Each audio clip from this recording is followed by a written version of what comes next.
Il faut que tu prophétises encore sur un grand nombre de peuples et de nations et de langues et de rois.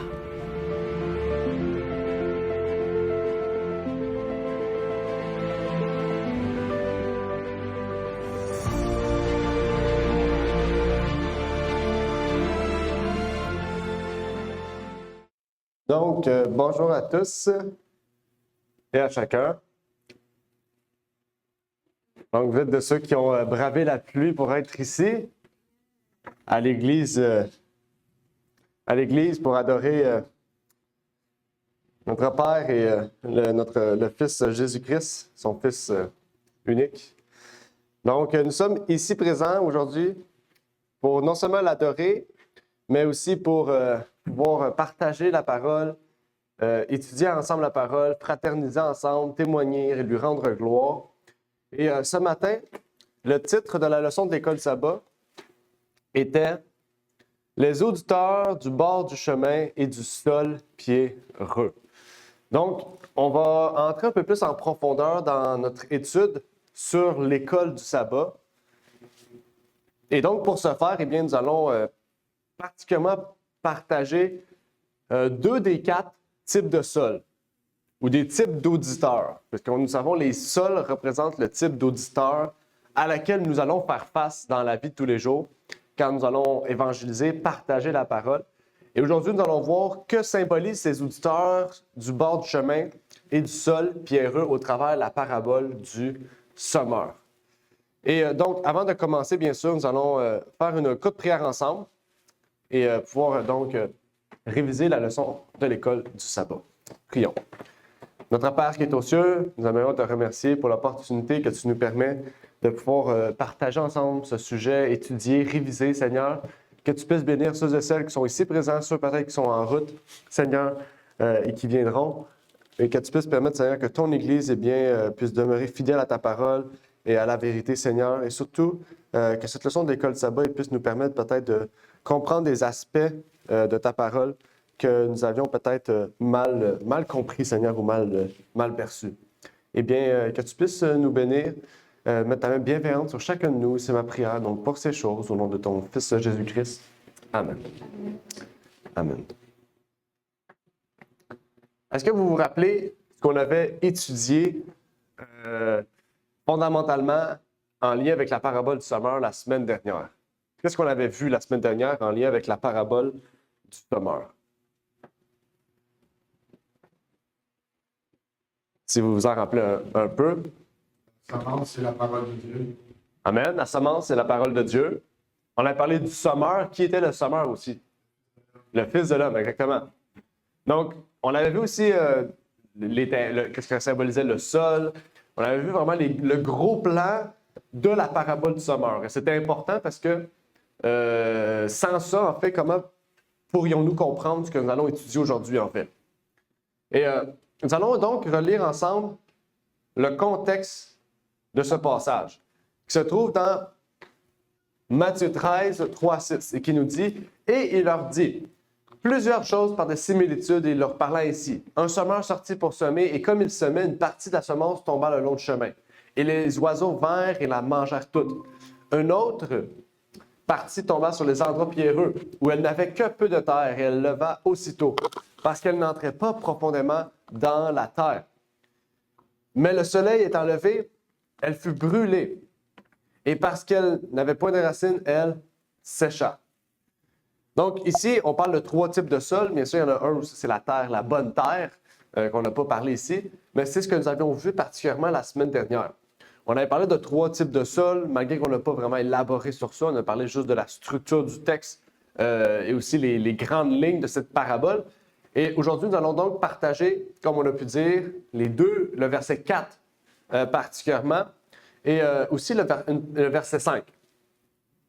Et si Jésus nous a raconté cette parabole à l'époque et que Matthieu nous l'a relaté dans son épître, eh bien, c'est parce qu'il y avait un message important à comprendre pour nous aujourd'hui. C'est que le message qu'il y avait à comprendre à l'époque est le même qu'aujourd'hui. Et même, on pourrait dire qu'il est plus puissant aujourd'hui parce que nous sommes beaucoup plus sur cette terre et que le fait que nous le répétions, eh bien, va toucher et sensibiliser plus de personne. En fait, on peut dire que ces types de sols sont des types de récepteurs de la parole. OK? Ça veut dire que nous, notre travail, c'est de partager le message. On ne change pas le message que nous partageons. Mais selon le type de sol, nous allons peut-être devoir nous adapter à la façon dont nous allons la présenter et peut-être qu'est-ce que nous allons dire sur la vérité. Parce que des fois, il ne nécessite pas de dire toute la vérité, mais de dire juste une partie de la vérité pour qu'une personne puisse comprendre. Et selon le type de sol, je pense que ça va vous amener aussi à mieux comprendre qu'est-ce qu'il y en est. Parce qu'il y a quand même quelque chose d'important à comprendre ici sur aussi la méthode de travail que nous devons avoir envers le monde. Et ce qui est intéressant, c'est que cette parabole qui tombe sur le bord du chemin a été prise par des oiseaux. Si vous vous rappelez, elle tombe sur le bord du chemin et des oiseaux viennent et mangent les graines et partent avec, en fait. OK? Donc, que symbolisait cette idée du sol pierreux et des oiseaux qui viennent manger les graines qui sont sur le bord du chemin? Qu'est-ce que ça symbolise? Qu'est-ce qu'on a à comprendre derrière? Qu'est-ce que la Bible nous révèle sur ce premier récepteur de la parole, ce premier type de récepteur?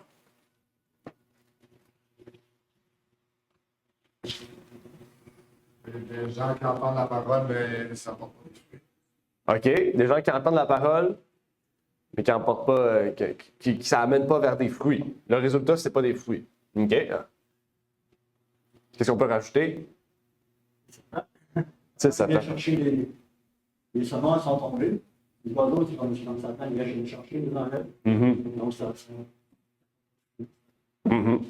Amen. Donc, on a ajouté le principe de Satan. On a dit qu'il ne produit pas de fruits, mais si on comprend, qu'est-ce qui fait en sorte qu'elle ne produit pas de fruits? C'est que Satan vient amener les graines qui vont amener à produire des fruits. OK? Amen. C'est intéressant parce que la Bible nous donne des éléments de réponse. Un élément basique que nous-mêmes, il faudra maintenant élaborer parce que c'est un peu le but aussi de la révision, de pouvoir élaborer un peu plus. Mais le texte nous dit dans Matthieu 13, 19, « Lorsqu'un homme écoute la parole du royaume et qu'il ne la comprend pas, le malin vient et ravit ce qui est semé dans le cœur de celui qui a reçu la semence le long du chemin. » Ici, il y a beaucoup de parties importantes. De un, ça dit un homme. Donc, il parle ici d'un type de récepteur. Écoute la parole du royaume. Comment il réagit face à cette vérité qu'il entend? Il ne la comprend pas. OK? Donc, il y en a qui vont l'écouter, qui vont comprendre. Il y en a qui vont l'écouter, qui ne comprendront pas. Il y en a qui vont l'écouter, puis qui vont vouloir rien savoir. OK? Mais lui, il veut l'écouter, mais il ne la comprend pas. C'est la première chose. Qu'est-ce qui fait que... C'est quoi le résultat qui fait qu'il ne la comprend pas? C'est que le malin vient, donc Satan, vient chercher ce qui a été semé dans le cœur et, en fait, il l'enlève du cœur. De la même manière qu'il l'enlève du bord du chemin, il n'y a plus aucune trace de cette parole dans le cœur de l'individu. OK? Donc, on pourrait se dire, qu'est-ce qui fait en sorte... Parce que le malin, il vient et ravit ce qui est semé dans le cœur. Ici, il fait encore le lien avec les graines, mais on sait que dans la réalité, Satan ne vient pas ramasser des graines dans notre cœur. OK? Qu'est-ce que Satan fait pour que cet homme, en fait, s'éloigne de la parole du royaume qu'il a reçu?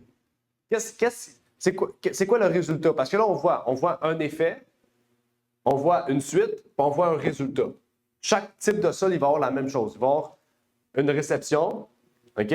Il va avoir un effet et il va avoir un résultat. Là, on a vu. Réception, il ne la comprend pas. L'effet, c'est que Satan vient et vient détruire ce qu'il a entendu et qu'il ne comprend pas. Résultat, c'est quoi? C'est que dans le cœur, il n'y a plus la parole. Donc, spirituellement, dans la Bible, quel concept qu'on nous parle pour décrire cela? Parce que dans la Bible, il y a des termes précis. OK?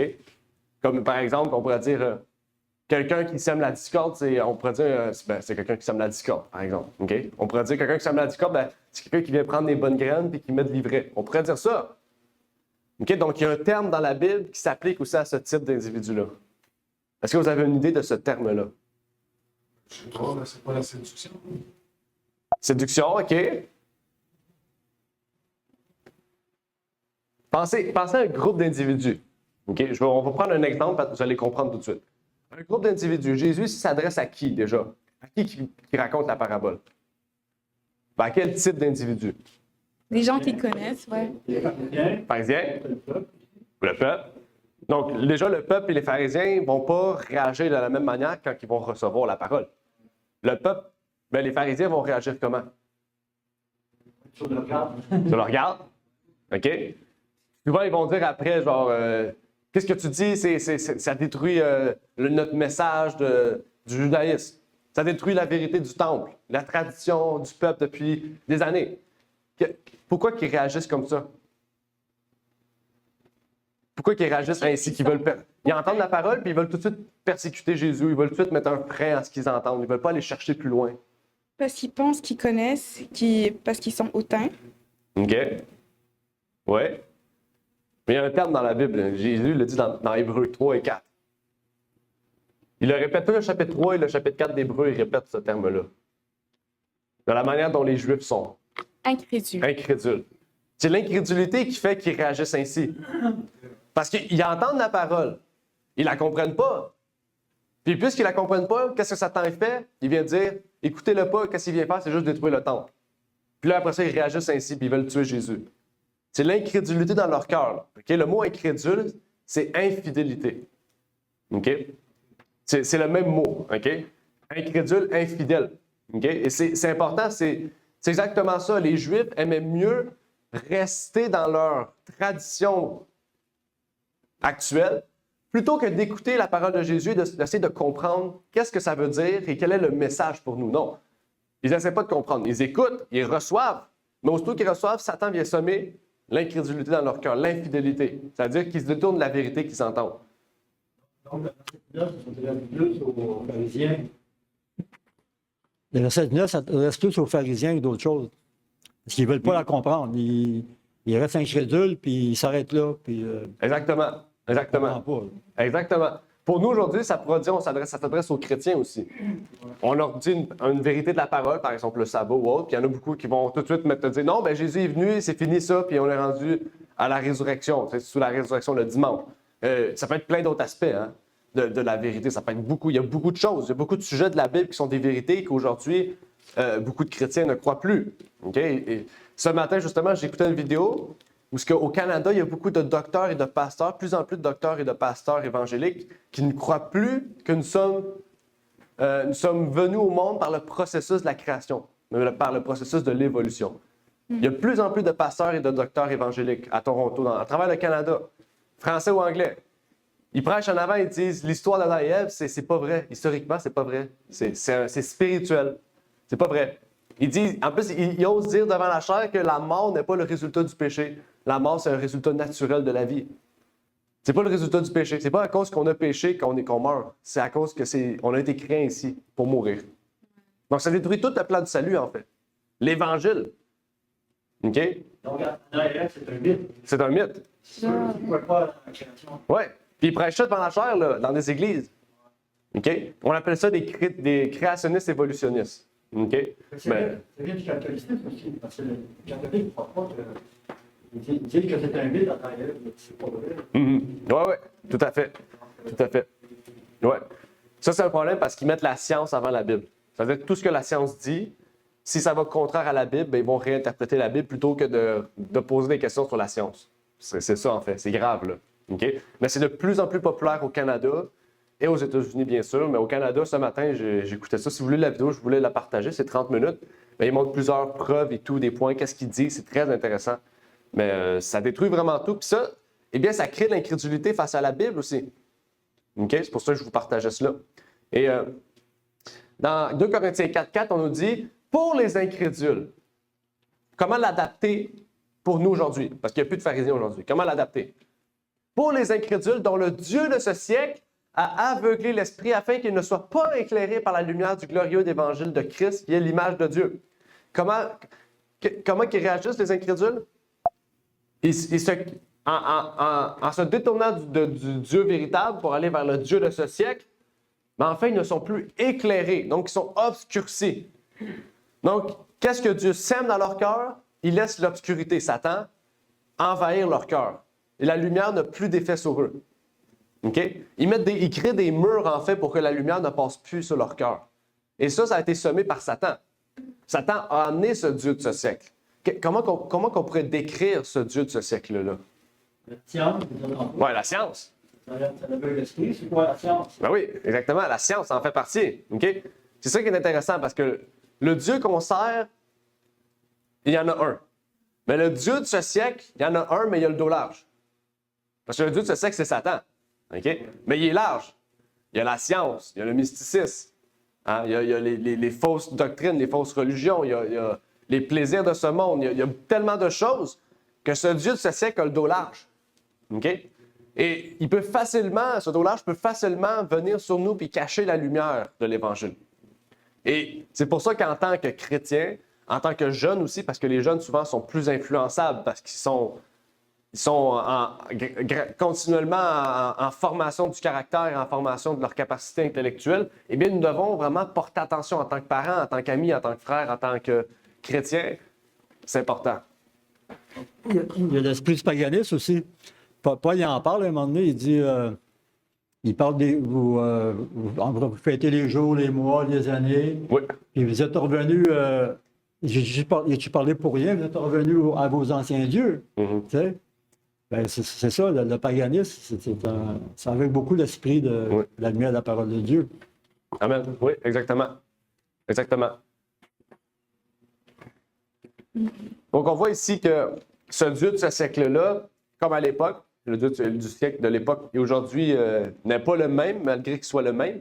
Il s'adapte à travers les époques, selon les temps et la modernité des siècles. Eh bien, aveugle l'esprit et crée de l'incrédulité envers les individus à laquelle, eh bien, nous faisons face. Et donc, c'est important de voir ça, de savoir que les gens à laquelle nous allons, évangéliser, eh bien, il va y en avoir parmi eux qui vont décider de plaire au Dieu de ce siècle plutôt qu'au Dieu de la parole. Donc, quand on va parler de Dieu à des gens, mettez-vous à l'esprit que ce type d'interlocuteur va exister. Ça veut-tu dire qu'il est perdu à jamais? Non. Parce que Nicodème aussi était incrédule. Quand Jésus lui parlait, il ne comprenait pas. Ça veut dire qu'il faut que je retourne dans le ventre de ma mère et tout. Il ne comprenait pas. Mais il a cherché à comprendre malgré son incrédulité apparente. Il cherchait à comprendre, puis finalement, il a compris. Parce que c'est ça. Il a cherché à comprendre. OK? Il était incrédule. Mais il a laissé une petite porte ouverte pour que la lumière allume, puis la lumière a pris de la place sur son cœur. Même chose pour Joseph d'Arimathée, qui était un juif réputé. Il y en a plusieurs. Okay? Paul aussi, hein, on pourrait dire, Paul, c'était le plus fervent du Dieu de ce siècle. Mais pourtant, il a laissé place à Il y avait une petite endroit où la lumière pouvait refléter, puis elle a reflété tout son cœur. Donc, ça ne veut pas dire que c'est fini pour ces gens-là. OK? Ça veut dire à quel point les pharisiens étaient aveugles. Ils étaient aveugles. Par exemple, si on dit le Nicodème, peut-être que quelqu'un ne comprenait pas. Les pharisiens, mais s'ils ne veulent pas s'ouvrir, les problèmes sont là. Ils ne absolument rien. Parce qu'ils ne veulent pas sortir de leur incrédulité. Exactement. Il dit ici, c'est à cause de cela que je leur parle en parabole, parce qu'en voyant, ils ne voient point. Et qu'en entendant, ils entendent, ils ne comprennent point. Ici, ça compris la parole, d'Ésaïe. Vous entendrez de vos oreilles, vous ne comprendrez pas. En voyant, vous verrez, vous ne percevrez. Amen. Oui, effectivement. Effectivement. Et c'est intéressant, incrédulité, on a vu, incrédulité, c'est relié avec l'infidélité. Okay? Quand on pense à infidélité, on pense à quoi? Adultère, mariage, tu sais, cet aspect-là. Okay? Donc, on sait, ici on parle d'incrédule, mais on ne parle pas d'adultère, là. On ne parle pas d'infidélité, on ne parle pas de mariage, on parle de chrétiens. On parle de gens qui ont décidé de se tourner vers un autre Dieu. Dans la Bible, est-ce qu'on en parle de ce type d'infidélité? Comment peut être infidèle à Dieu, envers Dieu?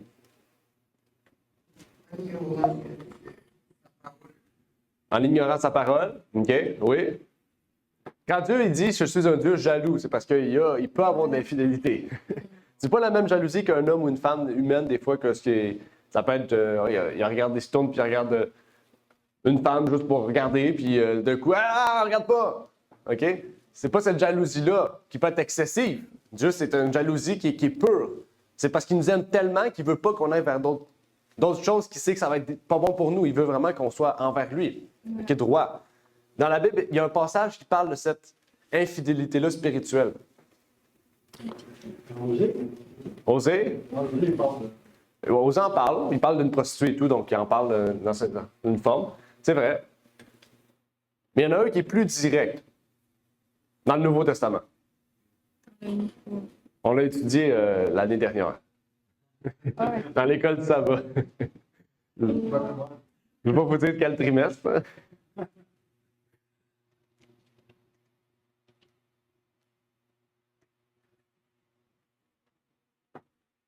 Pour ceux qui sont avec nous sur Zoom aussi, vous pouvez, si vous avez l'idée, vous savez quel passage, n'hésitez pas à partager. Je sais pas si celui-là est direct, mais dans 1 Thessaloniciens 4, versets 7 à 8, ça dit « Dieu, en effet, ne nous a point appelés à l'impureté, mais à la sainteté. » OK. Il y en a un qui est plus direct. Je peux vous aider là, OK, parce que je sais que ça peut être long. C'est dans Jacques 4, verset 4. Qui nous dit « Hommes et femmes adultères, ne savez-vous pas que l'amour du monde est une inimitié contre Dieu? Qui voudra donc être ami du monde se rendra ennemi de Dieu. » Donc, dans la Bible, on sait que l'adultère, c'est relié à l'homme et la femme. L'adultère, c'est quand un homme marié et une femme mariée vont aller voir, vont aller coucher ensemble ou faire des choses ensemble. Okay? C'est ça l'adultère. Littéralement, c'est ça. Okay? Quand on parle de d'autres, par exemple, un homme marié qui va vers une femme qui n'est pas mariée ou peu importe, ça, c'est pas de l'adultère. Okay? L'adultère, c'est vraiment deux personnes mariées qui font des affaires ensemble. Okay? Mais ici, c'est ça, hommes et femmes adultères. Quand on devient fidèle de Dieu, quand on devient chrétien et qu'on se fait baptiser, on devient l'épouse du Christ. Hein? Donc, on peut devenir adultère. Donc, c'est ça que je vous dis, les 10 commandements, là, on est souvent dans un aspect littéral, mais c'est symbolique aussi. Je suis en train d'étudier ça, je pourrais vous partager le document, mais j'ai étudié toute la Bible, j'ai relié tous les textes de la Bible qui parlaient de chaque commandement de Dieu, qu'il soit littéral ou symbolique. Okay? J'ai vraiment appris beaucoup de choses, je vous conseillerais de faire la même chose. Je pourrais vous partager le document pour que vous l'étudiez, mais c'est très, très intéressant. Et ça, c'est un des exemples où ce qu'on voit qu'on peut être adultère. On peut être appelé un adultère, même si, littéralement, nous ne sommes pas mariés. Parce que quand on devient chrétien, qu'on se fait baptiser, on devient marié de Christ. On devient l'épouse de Christ. Exactement. On trompe Dieu. OK? L'amour qu'on a envers Dieu, on peut le donner à un autre Dieu, le Dieu de ce siècle. Donc, on peut être déclaré adultère et infidèle et donc incrédule. OK? Donc, ça, c'est important à comprendre parce que là, on voit que ça va plus loin, c'est plus profond. C'est pas juste le fait d'être incrédule. C'est un aspect spirituel. C'est un aspect où on commet un péché, en fait. Être adultère. Voilà. Ah oui, exactement. C'est très, très, très profond. OK? C'est très profond. Quand tu transgresses le premier, tu transgresses le 7e aussi. Oui, exactement. Oui, tu transgresses le sabbat aussi, tu transgresses bien d'autres choses aussi. Oui, il y a toujours à chaque fois que tu fais comme un péché, souvent c'est relié à un autre commandement. Souvent, c'est 2 ou 3 commandements qui sont tout le temps reliés. Quand j'ai étudié, c'est vraiment tout le temps 2 ou 3. C'est jamais. Même c'est dur de l'identifier à un parce que c'est tout le temps relié à plusieurs commandements. C'est vraiment c'est fou. Fait que vraiment, toute la loi est interconnectée. C'est vraiment profond. C'est puissant. OK? Que souvent, on dit haïr notre frère, c'est pas un péché. Mais oui, c'est un péché. Parce que quand tu haïs ton frère, c'est. Chez Jacques, moi, je dis aux gens, c'est un meurtre. Oui, c'est un meurtrier. Ouais. Haïr son frère, c'est un meurtre. Dans la Jacques qui le dit. OK? Ouais. Quand tu haïs ton frère, tu commets un meurtre envers ton frère. OK? Donc, tu peux être appelé un meurtrier parce que tu haïs une personne. C'est ce que la Bible nous dit. C'est la profondeur de la parole. Ouais, puis même plus pire, OK, comme dans Jean, ça dit même comment tu peux haïr ton frère et comme, genre, que tu vois, puis comme dire que tu aimes Dieu que tu n'as jamais vu. Comment tu peux faire ça? Ouais, ça, c'est vraiment une grosse parole. Oui, c'est une grosse parole. Amen, c'est une grosse parole. Qu'est-ce qu'on comprend ici, c'est que ces gens qui sont incrédules ont décidé d'aimer plus la vie, les choses de ce monde, plutôt que la parole de Dieu, plutôt que Dieu, en fait. Ils ont décidé de mettre en premier plan autre chose que Dieu. Et Oups. Il y a un passage intéressant que je voulais partager avec vous qui nous dit dans Homeward Bound, « Nous ne devrions pas accepter le témoignage de qui que ce soit quant à ce que les Écritures enseignent, mais nous devrions étudier les paroles de Dieu pour nous-mêmes. Si nous permettons à d'autres de penser, nous aurons des énergies paralysées, des capacités réduites. Les nobles pouvoirs de l'esprit peuvent être complètement affaiblis par le manque d'exercice ou de thèmes dignes de leur concentration, qu'ils perdent leur capacité à saisir le sens profond de la parole de Dieu.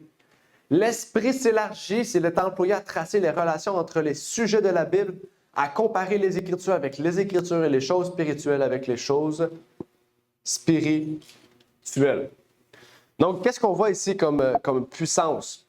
On voit ici que, de la même manière qu'on fait de l'exercice pour que notre corps puisse être en bonne santé, nous devons faire des exercices spirituels pour que notre esprit soit en bonne santé. OK? Donc, c'est important, OK? Et d'étudier la parole de Dieu. Ça dit étudier la parole de Dieu pour nous-mêmes. OK? On doit le faire. OK? C'est très important. C'est pas juste le fait de lire la parole de Dieu. Étudier la parole de Dieu. OK? C'est comme l'exercice. C'est pas le fait que tu bouges un pouce ou un doigt que tu as fait ton exercice. Non, c'est quand tout ton corps est en action que tu produis un exercice. C'est la même chose avec l'esprit. Quand tu fais travailler tout ton esprit en entier, pas juste une partie de ton esprit, eh bien, ton esprit va être en bonne santé. Spirituel, OK? Ça ne veut pas dire mental. Spirituel, c'est important.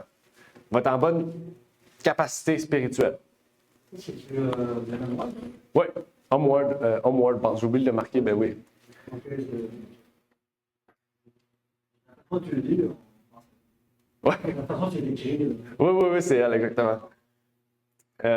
Donc, on voit ça ici. Bon, je ne vais pas poser cette question-là puisqu'on l'a déjà répondu, mais on voit vraiment que la même idée que les graines qui sont sur le bord du chemin, vous voyez souvent sur le bord des autoroutes, on dit souvent la voie réservée, là, où on se met là pour, mettons, quand tu as un problème, la voie d'accotement.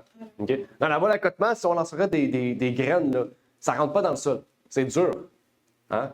Ou ça va prendre du temps, du moins quand il va pleuvoir, là, ça va peut-être rentrer un peu parce qu'il y a un peu de terre des fois. Okay? Mais c'est la même chose dans le cœur de cette personne-là. Les graines arrivent dans cet individu-là, il reste en surface. Et donc, Satan peut facilement déterrer ce qui est à la surface. Pour ça, facilement retirer ce qui est à la surface. Mais quand c'est imprégné dans le cœur, là, c'est très dur pour Satan. Parce que ça veut dire que vous avez un fondement. Mais là, vous n'avez pas de fondement, c'est juste de la surface. Il faut attendre pour que la première pluie arrive, puis ça commence à descendre, à descendre, à descendre. C'est ce que ça fait, l'incrédulité. Ça prend du temps, des fois, pour que la vérité entre dans le cœur de l'individu. Ça ne veut pas dire qu'il n'est pas réceptif. Ça veut dire que ça va prendre beaucoup de temps. Maintenant, on avance dans le sol pierreux. Bon, vous avez une idée d'un sol pierreux. Un sol pierreux, c'est un sol qui a beaucoup de pierres. Et je pense que aussi, nous, dans la construction de la maison qu'on fait en ce moment, on sait c'est quoi un sol pierreux parce qu'il y a de la roche partout. On n'est plus capable d'en voir. OK? C'est la même chose ici. Quand il y a des graines qui sont lancées par le semeur qui arrivent avec des roches, mais en fait, ça a de la difficulté à se rendre où est-ce que ça devrait. Et de pousser aussi, hein, parce que dans de la roche, un sol, les plantes s'en vont comme ça. C'est pas facile pour la plante aussi de sortir droite et en santé. Donc, que symbolise le sol pierreux? Qu'est-ce que nous dit Jésus sur l'image du sol pierreux? Sur le récepteur. Quel type de récepteur de la parole on fait face ici? La parole prend pas racine. Exactement. La parole ne prend pas racine. Qu'est-ce que ça veut dire que la parole ne prend pas racine? Il n'y a pas de fondement, c'était juste en surface. Ouais. Ou peut-être du moins que la personne a juste compris ou entendu, mais pas compris. Oui. Est-ce qu'il y a une autre image dans la Bible où on parle de cette même idée-là, sans que ce soit la plante ou quoi que ce soit? Jésus a fait d'autres paraboles de ce type. Une parabole très connue. La parole de Dieu va être la personne OK. étant Mhm. maintenue. Il vient à l'église, mais il n'entend rien. OK, intéressant. Vous vous rappelez peut-être de la parabole de la maison construite sur le sol. Exactement. Le sol solide et le sable, c'est la même chose ici. La racine n'est pas profonde. Donc, elle est faible. C'est-à-dire que quelqu'un va arriver à côté, va juste la kicker, puis la plante, elle va mourir. C'est la même chose avec la maison qui est sur le sable. Quand l'eau arrive, ben, la maison, elle se déplace, elle s'en va, puis elle brise. Mais sur le roc, elle ne bouge plus. C'est la même image, mais utilisée différemment. OK? C'est la même chose ici, puis dans Matthieu 13, 20 à 21, on va relire le texte parce qu'il y a des choses, des particularités intéressantes. Il nous dit, celui qui a reçu la semence dans des endroits pierreux, c'est celui qui entend la parole et qui la reçoit aussitôt avec joie. C'est totalement le contraire de l'autre. L'autre, il reçoit la parole et ne la comprend pas. Ici, il l'entend, puis il est joyeux de l'entendre. C'est-à-dire qu'il l'a compris, il est comme « Wow! Ça, c'est puissant! » Mais qu'est-ce qui arrive? Il n'y a pas de racine en lui-même. Il n'y a pas de fondement. Il la reçoit, mais juste, c'est une joie, mais c'est pas profond, c'est pas ancré dans sa vie. Qu'est-ce qui arrive? Lorsque l'affliction, la persécution survient à cause de la parole, il se scandalise aussitôt. Donc, quand la vie difficile, le péché arrive, qu'est-ce qui arrive? Il quitte la foi, il quitte la vérité, il quitte l'évangile du royaume. Donc, que symbolise affliction, persécution et scandalise? Attendez. Affliction. Ah, affliction, persécution et scandalise. Qu'est-ce que ça signifie ces trois mots-là? Parce que moi, je n'ai pas le même terme. C'est quoi vous avez? Moi, j'ai tribulation, OK. persécution, scandalisé. Moi, j'ai écrit tribulation, persécution et affliction. Quelle version de Bible j'ai utilisée? Est-ce qu'il y a une Osterval 96 ou un Louis II qui pourrait nous aider? Une Bible, pas une personne. Louis II, il est mort. Est-ce qu'il y a une Bible Louis II? Quelqu'un qui a une Bible Louis II? Je pense que c'est David. Moi, j'ai tribulation, persécution, occasion de chute. OK. Occasion de chute, OK, c'est bon. OK. Mais, parce que là, c'est comme tout inversé, là, mais normalement, persécution, au lieu. Répète ton Moi, texte. c'est persécution aussi. Sauf Ben, que affliction, moi, à la place d'affliction, moi, j'ai tribulation. C'est ça. Puis ici, c'est quoi? Scandalisation. Scandalisation? Ouais, scandalisé. Scandalisé, ça existe pas, scandalisation. OK. Scandalise. OK. Parce que moi, ça, j'ai tribulation, persécution, affliction. Parce que je pense que moi, j'ai ici tribulation, persécution, puis affliction là. OK? Donc, du moins, c'est juste parce que là, ici, c'est tout mélangé. Puis là, ici, ça ne marchait plus parce que l'affliction est en premier, puis moi, je l'ai en dernier. Ça veut dire que il y a une erreur de traduction, il y a quelque chose qui ne marche pas parce que ici, en grec, ça ne signifiait pas du tout la même chose. Donc, vous considérez que la tribulation ou la persécution, quand ça survient, on va se scandaliser. Exactement. C'est quoi ça symbolise, ces trois mots-là? Moi, j'ai scandalise ici, mais moi, c'est écrit affliction. Dites-vous ça dans votre tête, là. Mais on peut rester dans la même idée. Qu'un symbolise tribulation, persécution et scandalise. Qu'est-ce que signifient ces mots-là? C'est important de les comprendre parce que ça peut nous arriver. On peut prendre l'exemple ici. On peut prendre l'exemple de Pierre. Pierre, quand Jésus était condamné, les gens ils ont dit, toi, tu étais avec Jésus, toi. Il a dit, non, moi, je n'étais pas avec Jésus. Là. Je faisais d'autres choses, je n'étais pas là du tout. Là. Donc, la persécution commençait. Là. Puis, comment je pourrais dire... Scandalisé, c'est un peu dans le sens qu'il a comme démarqué, il est devenu incrédule. Mm-hmm. Au lieu de dire, oui, j'étais avec lui, puis si je veux mourir, je vais mourir avec lui, puis ainsi de suite. Mais non, il s'est retiré complètement. Mm-hmm. Oui, tout à fait. Très bon exemple de Pierre. Très bon exemple. Est-ce qu'on a d'autres exemples ou est-ce que quelqu'un peut-être ici un synonyme de ces mots-là aussi qui pourrait être intéressant? Oui, tribulation, persécution, scandalise.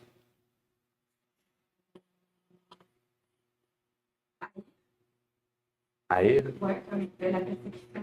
OK. OK. Et vous, à l'exemple de Claude, c'était un très bon exemple avec Pierre, qui a été persécuté puis a été scandalisé après.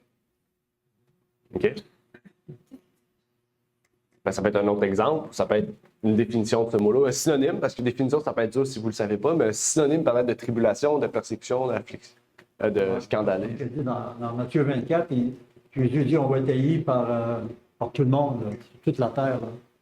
Donc, c'est haïs par tout le monde, là, dans toute la planète, c'est pas une petite affaire. Là. Non, c'est vrai. OK. C'est vrai. Haïr, OK. Haïr, ça peut être un synonyme de persécution. Maintenant, tribulation. Qu'est-ce que ça peut dire? Ça veut dire tribulation. Est-ce que vous avez un synonyme? Parce que persécution et tribulation, c'est pas la même chose. En grec, ici, c'est pas le même mot. Ça peut être aussi les épreuves. Épreuve, Une OK. épreuve. OK. Ben, scandalise, David a cité un autre mot, c'est occasion de chute. OK? C'est ça, scandaliser. C'est que la tribulation et la persécution sont des occasions de chute. On va parler de ça, mais tu peux créer une occasion de chute ou tu peux arriver dans une situation qui va t'amener à chuter. Quand je dis créer une occasion de chute, si tu sais que tu as des problèmes d'alcool, va pas dans un bar. C'est sûr que tu vas dans un bar, tu te crées une occasion de chute. OK? C'est pour vous dire qu'on peut créer cette occasion-là ou on peut faire face à une occasion de chute et on peut se scandaliser. OK? Sans que ce soit de nous. On pourrait dire que ça devient une épreuve rendu là. OK? Donc, effectivement, tribulation, d'autres synonymes, ça peut être pression, oppression ou détresse. OK? Persécution, on a parlé de haïr. Quand on haït quelqu'un, on l'harcèle, donc harceler, troubler, molester, persécuter. OK? Et on a ici scandalise. Moi, j'ai mis affliction, mais c'est le même mot. Je ne sais pas pourquoi il est là en haut. C'est tomber, succomber, attirer à péché ou occasion de chute. OK? Donc, l'affliction, mais plutôt la tribulation et la persécution peuvent devenir des occasions de chute, peuvent devenir des endroits où on va tomber. Donc, ça peut être des séductions. OK? Aussi, séduction, c'est un troisième aspect, mais ici, on parle plus d'aspect humain que d'aspect satanique, on peut dire. Mais on voit que le fait d'être scandalisé sont des occasions de chute, sont des endroits où on peut succomber à nous détourner de la foi de Dieu. OK? Ça, par la force, on sait que l'Église catholique le faisait par la force. Elle emmenait des gens en prison, elle les torturait, puis les gens finissaient en disant « Ah oui, je suis une sorcière, OK, ben on va te tuer. » C'est sûr, tu viens d'y couper 2 pieds puis 2 bras, c'est sûr qu'elle va dire oui, à un moment donné, elle ne veut pas mourir. OK? Mais il y en a qui mouraient même jusque-là. Il y en a qui se suicidaient parce que c'était terrible le sentiment que l'Église les faisait subir. OK? Et vraiment, c'est pour vous montrer que il ne faut pas être scandalisé. Okay? En tant que chrétien, on a pris l'exemple de Pierre. Et face aux tribulations, aux persécutions, nous devons agir différemment. Mais ce type de sol, pierreux, c'est comme ça qu'il agit. OK? Face aux tribulations, aux persécutions, il se scandalise.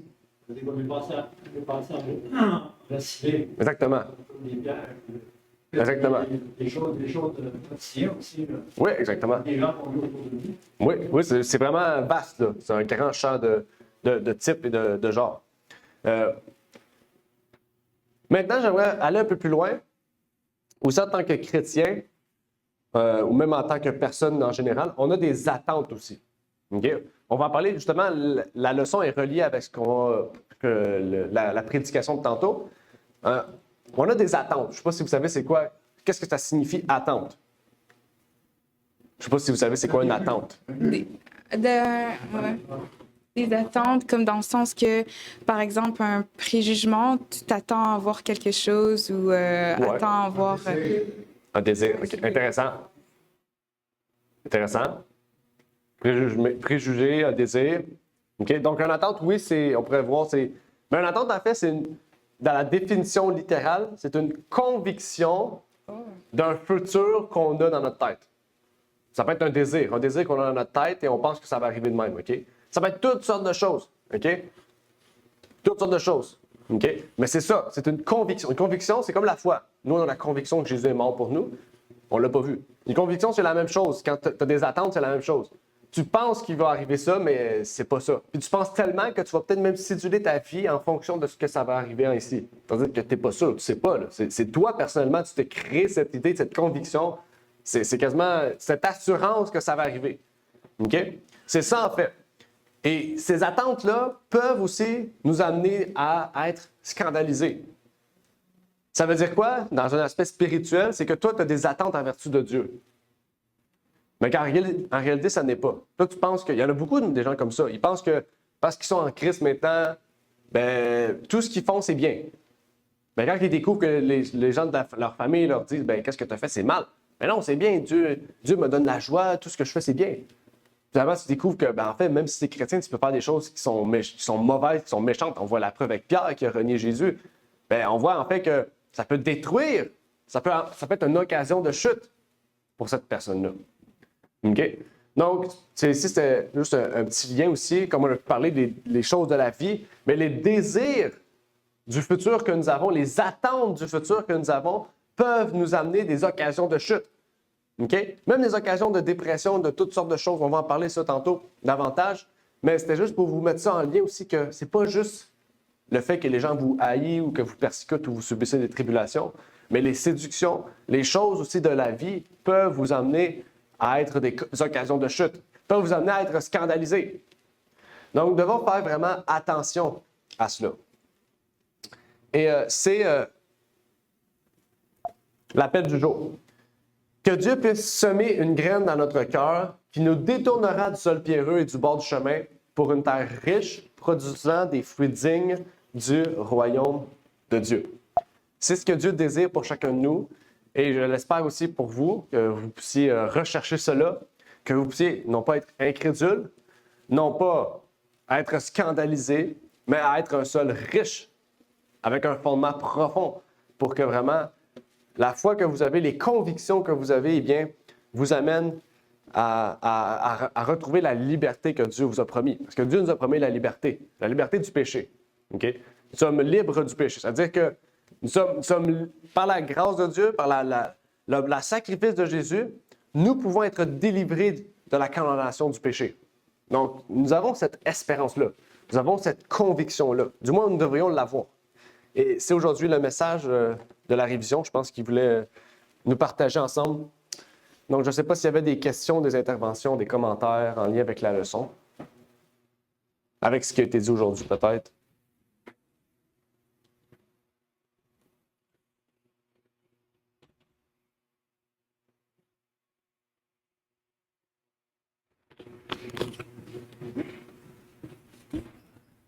Non, pas de questions, commentaires? OK. Non. On va prier ensemble.